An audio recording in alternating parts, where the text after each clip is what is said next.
Cyn Doll here, coming at you with another video, and in this video we are going to talk about cradle cap. I am doing this in my room, in my bed, because I want this to be super chill and relaxed, because I know the one thing you do not do is tell a woman of any race, of any ethnic background, what to do with her kids. At one point I did this too, so if you want to know what to do if your baby has cradle cap, what cradle cap is, and what you should stop doing and what you should never do,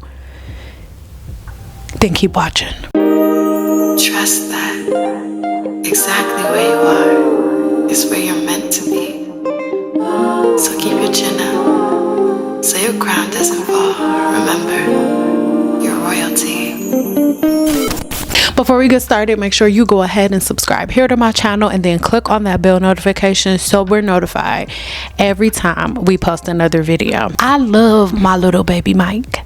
I have about 4 or 5 different mics, and I think this may be the cheapest one, but I don't know. I just love my baby mic. What is cradle cap? Cradle cap is scientifically known as infantile dandruff. Cradle cap is baby dandruff. So what is dandruff? Dandruff is an overproduction of sebum within the sebaceous gland. When you have this overproduction of sebum, and it's a mild overproduction of sebum, what happens is there is also a buildup of bacteria and a buildup of yeast within the hair's follicle, right? When it's a little bit too much of a substance within the follicle, the skin cell turnover cycle is elevated. Skin cell turnover cycle is something that happens every 28 days. Every 28 days, the dead skin cells on your scalp are gonna die and then fall off. And then when that skin falls off, you have brand new skin that comes up, and with that brand new skin comes more hair. And that's how hair grows, that's how the scalp stays healthy, and that's how the body is getting enough oxygen flow to keep making hair growth cells through the anagen phase of the hair growth cycle. When we are talking about cradle cap is dandruff in babies, right? Because a baby just got here. So your baby has a sebaceous gland, just because you have a sebaceous gland, right? But your baby's sebaceous gland, or a baby's sebaceous gland, is brand new. It just got here, right? So anytime something is brand new, it's just putting out a whole bunch of stuff. So that sebaceous gland is like, ooh, we need oil. Let's go ahead and put a bunch of oil out. But sometimes it's a little bit too much and it'll go away on its own. Cradle cap, if treated the right way, which we'll talk about in a second, right? We're gonna get to it. If cradle cap is treated properly, then it's something that only lasts for a minute, right? It'll last for a very short period of time and it will go away on its own, because it doesn't really cause inflammation, because it's just regular dandruff. So you washing your baby's hair and you making sure that you're not putting excess products and stuff like that, and keeping your baby's scalp clean, the cradle cap will go away on its own. And I'll also have some pointers for you at the end, but stay with me. That is normal cradle cap. If you do everything you're supposed to do, it will go away naturally and it won't spread to other parts of the body. But what happens is there is cradle cap, when cradle cap goes from just normal cradle cap that resembles dandruff to it going from dandruff to seborrheic dermatitis in babies. Because when you see cradle cap that looks like this, cradle cap that is like not just in one spot, right? Most of the time when normal basic cradle cap, it just comes in like one spot in the back of the head, and then it pretty much stays there, and it'll, it may cause the hair to fall out and stuff like that, but it grows right back, no problem. But what happens is most people, the way that they learn and the way that I am including myself in this because it's what I learned too, and it's something that I did as well because I didn't know any better. We learn like, okay, if you see any flaking or anything dry, that means that the scalp isn't producing enough oil. And that is where most older black women don't get mad at me.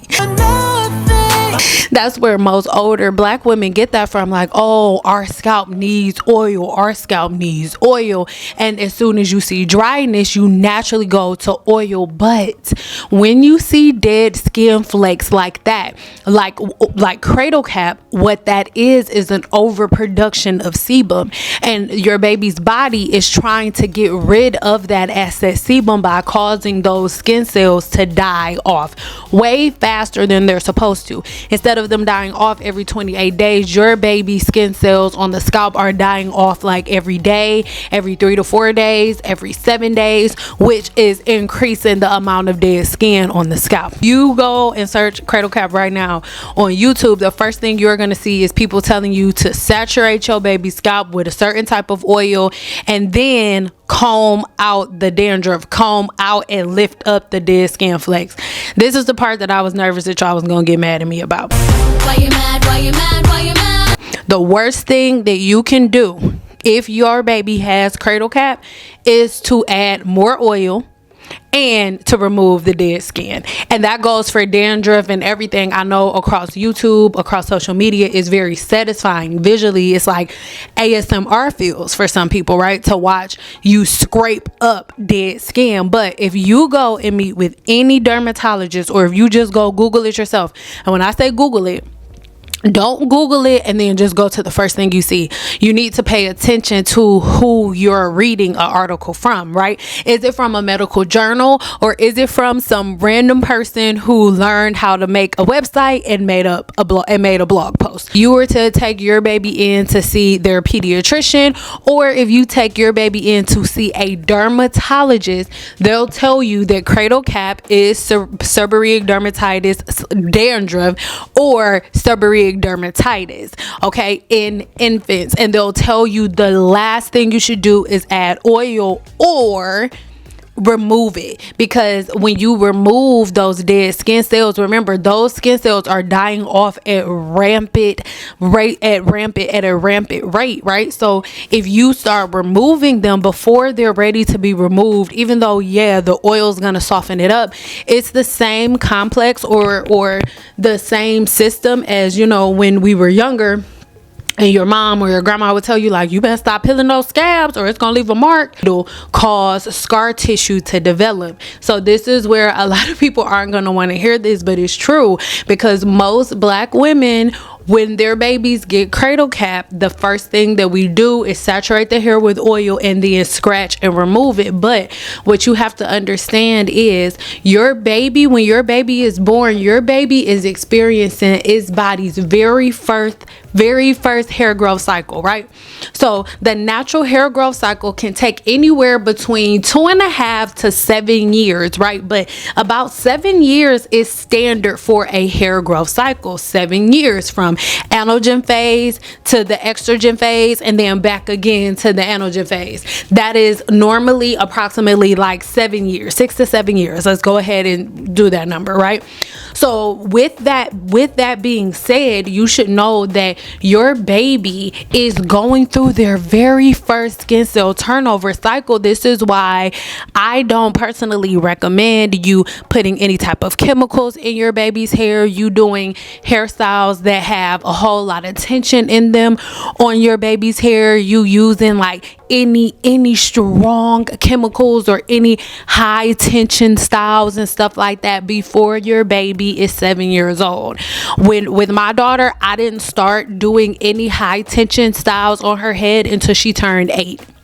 She did not have heat in her hair in any way, shape, or form until she was 8 years old. And why is that? It is not until the 8th year that my daughter's body has completed an entire hair growth cycle.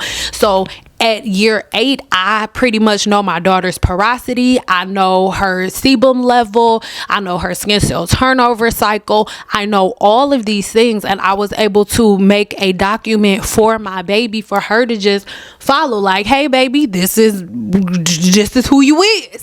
And I mean, this is just my opinion, but that's my job as a mother, to really, really learn my daughter's science, so that way I can give it to her and give her the tools that she needs to be able to master her body. Okay, so it's so important that we really learn the science of our bodies, and when we learn the science of our bodies, we can translate that over to our children and treat them in, you know, properly. And remember, I'm not pointing fingers at anybody, but I want us to really pay attention to patterns, right?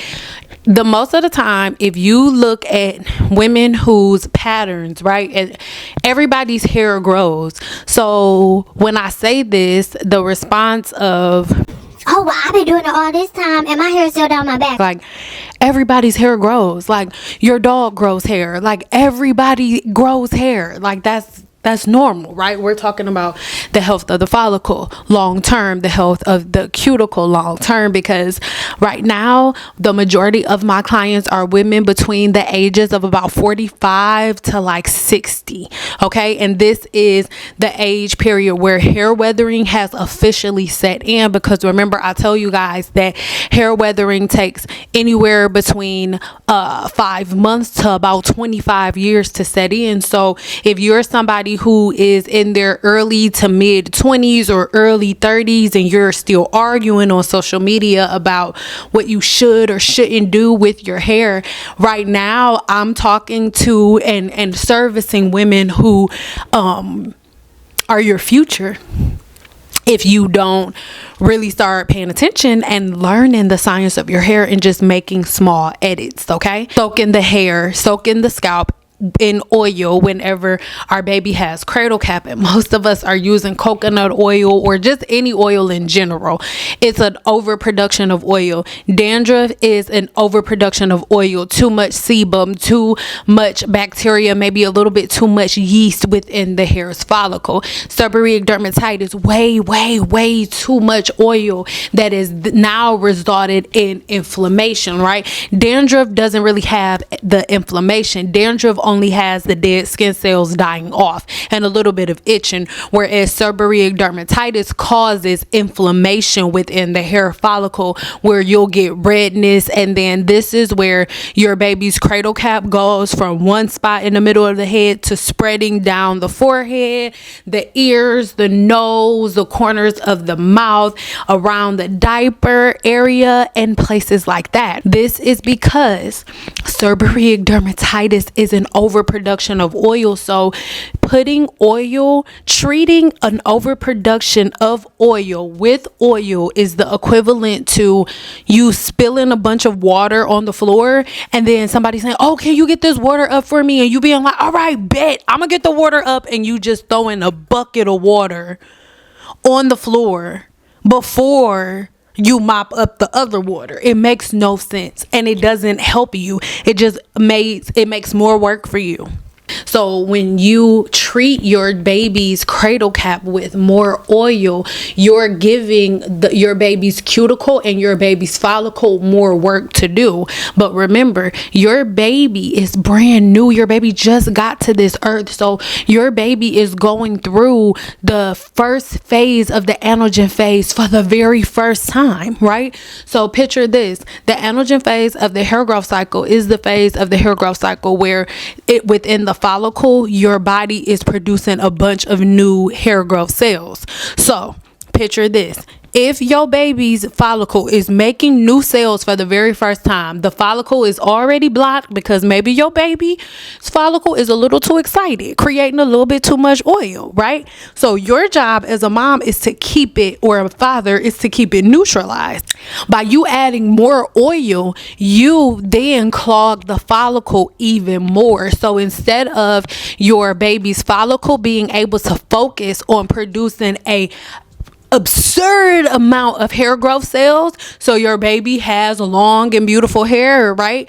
What ends up happening is your baby's body is focusing on fighting off an infection. It's fighting to get oxygen from the outside world instead of just solely focusing on producing new hair growth cells. All right, so if your baby has dandruff or seborrheic dermatitis, and it'll start off as dandruff. Cradle cap is dandruff. If your baby has dandruff, the only thing you need to do is make sure you treat the infection of within that follicle and dry out any excess sebum, because that's all it is, an overproduction of oil, and you cannot fight an overproduction of oil with more oil. Product that I am going to refer you guys to there are two products that I'm going to refer to you to use on your baby if your baby does have cradle cap. These products are available to you over the counter, but if your baby has any ailments or anything like that, then, or if you just want to feel safer, I am not a pediatrician, boo-boo, or a dermatologist, so go ahead and talk to your pediatrician about this and see if it's something that your pediatrician recommends for your baby. If you have a board certified dermatologist, not nobody who got on YouTube and telling you that they're a dermatologist, a board certified dermatologist, talk to them and ask them what they think about these shampoos for your baby. Okay, so I am going to recommend 3, link in the description box below. But simply, this next portion thing that I am super excited about, it's very, very easy for you to treat your baby's hair if your baby has dandruff. Keep it super simple. The more complex you try to make things, the weaker you're gonna make your baby's hair follicle, and the more you will slow down your baby's natural hair growth cycle. Okay, it is your job as the mother, your job as the father, to jumpstart your baby's hair growth cycle and make sure that it's going off safely. So if you're slowing down the baby's hair growth cycle by suffocating it with oil whenever it has an overproduction of oil, you're slowing down your baby's natural hair growth cycle. All right, so all you're gonna do is shampoo your baby's hair, okay? And it's not a big deal. You can go ahead and shampoo your baby's hair.